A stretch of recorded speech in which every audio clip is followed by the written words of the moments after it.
আজকের এই ভিডিওতে একটি শহরের কিছু কমন জায়গা দেখতে পারবেন। ভিডিওতে যা যা থাকছে, শহরের প্রথম দিকেই থাকা একটি বাস টার্মিনাল,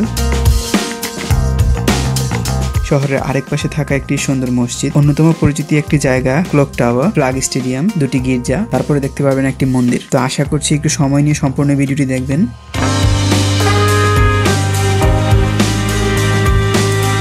এখন আমি যেখানে দাঁড়িয়ে আছি সেটা হচ্ছে সিশেলসের এসপিটিসি বাস টার্মিনাল, যেখানে রয়েছে বেশ কিছু আলাদা আলাদা বাস স্টপ। প্রত্যেকটা বাস স্টপের জন্য আলাদা আলাদা রোড ম্যাপ রয়েছে। মজার ব্যাপার হচ্ছে যে বাসগুলো যখন তাদের গন্তব্যস্থলে পৌঁছায়, তারপর সাথে সাথে সেখান থেকে আবার বাসটি রিটার্ন চলে আসে এই বাস টার্মিনালের মধ্যে, তাও আবার নির্দিষ্ট সময়ের মধ্যে। এই দেশে বাসে ট্রাভেল করার সিস্টেমটা কিন্তু অনেক দারুণ। চাইলে খুব সহজে পুরো মাহি ঘুরে দেখা সম্ভব, তাও আবার খুব কম খরচে। সিশেলসে বাসে কিভাবে ট্রাভেল করতে হয় সেটা নিয়ে আমার একটি ভিডিও রয়েছে, চাইলে পিন কমেন্টে দেওয়া লিংকে ক্লিক করে সম্পূর্ণ ভিডিওটি দেখে আসতে পারেন।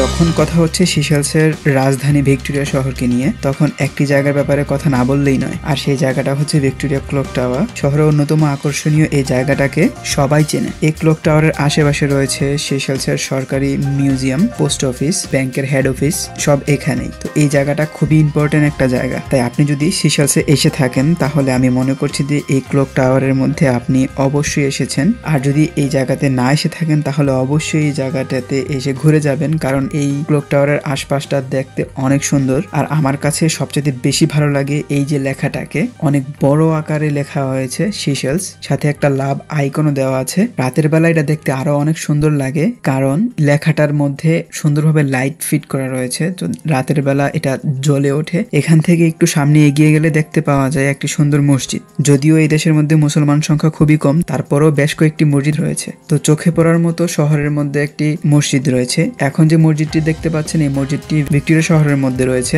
শহরের মধ্যে এই মসজিদটি খুবই পরিচিত। এই মসজিদটি সম্পূর্ণ খরচ বহন করে থাকে দুবাইয়ের সরকার।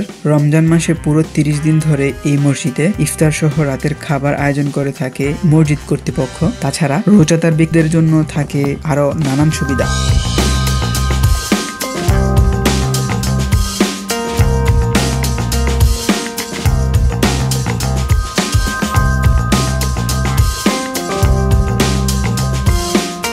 এখন আমি যেখানে দাঁড়িয়ে আছি সেই জায়গাটার নাম হচ্ছে ফ্ল্যাগ স্টেডিয়াম। এখানে আসলে অনেক বড় একটি সিশেলসের পতাকা চোখে পড়বে, আর এদিকটাতে চোখে পড়বে কিছু গুরুত্বপূর্ণ মানুষের ভাস্কর্য। জায়গাটা খুবই নিরিবিলি, যার কারণে প্রায় অনেক মানুষ এখানে এসে সময় কাটিয়ে থাকে। চারপাশটা খুবই পরিষ্কার, দেখতে অনেক সুন্দর। ফ্ল্যাগ স্টেডিয়ামের পাশ থেকে দেখা যায় ইন্ডিপেন্ডেন্ট হাউস, যেখানে রয়েছে সিশেলসের ইমিগ্রেশন অফিস।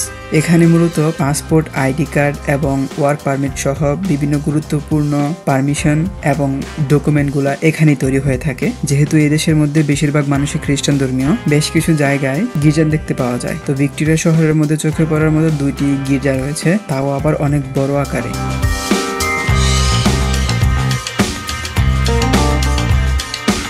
একটা বিষয় আমি অনেকদিন ধরে লক্ষ্য করছি যে এদেশে প্রচুর পরিমাণে সাউথ ইন্ডিয়ান লোক রয়েছে। আপনি সিশেলসের যে কোনো জায়গায় যান না কেন, আপনি সুপার শপ খুঁজে পাবেন, আর সুপার শপগুলো অপারেট করছে ইন্ডিয়ান লোকেরা। তাই ভিক্টোরিয়া শহরের মধ্যে একটি মন্দিরও রয়েছে। যেহেতু হিন্দু ধর্মীয় মানুষ অনেক বেশি পরিমাণে, সে কারণে শহরের মধ্যে অনেক বড় একটি মন্দির তারা নির্মাণ করেছে। এই মন্দিরের আশেপাশে কয়েকটা সুপার শপ রয়েছে, যেখান থেকে আপনি ইন্ডিয়ান সকল ধরনের প্রোডাক্ট ক্রয় করতে পারবেন খুব কম খরচে। এখানে আসলে আপনার আরেকটা জায়গা চোখে পড়বে, সেটা হচ্ছে সিটি মল। এটা একদমই নতুন, এখনো সবকিছু কমপ্লিট হয়নি। তো বাহির থেকে দেখতে অনেকটা এরকম। যখন শপিং মলটা পুরো কমপ্লিট হয়ে যাবে, তখন এই শপিং মলটাকে নিয়ে একটি স্পেসিফিক ভিডিও আমি তৈরি করার চেষ্টা করব। তো এগুলোই ছিল সিশেলসের শহরের মধ্যে চোখে পড়ার মতো কিছু জায়গা। চেষ্টা করেছি আপনাদের সাথে সবগুলা জায়গা শেয়ার করার জন্য। ভিডিওটা কেমন হয়েছে অবশ্যই কমেন্ট করে জানাবেন। যদি ভিডিওটা ভালো লেগে থাকে অবশ্যই শেয়ার করবেন। আর যদি আপনি আমার এই চ্যানেলে নতুন হয়ে থাকেন, তাহলে অবশ্যই চ্যানেলটিকে সাবস্ক্রাইব করে রাখবেন। আর যদি ফেসবুক থেকে দেখে থাকেন, তাহলে অবশ্যই পেজটিকে ফলো দিয়ে রাখবেন। দেখা হবে পরবর্তী আরেকটি নতুন ভিডিওতে। সে পর্যন্ত ভালো থাকবেন।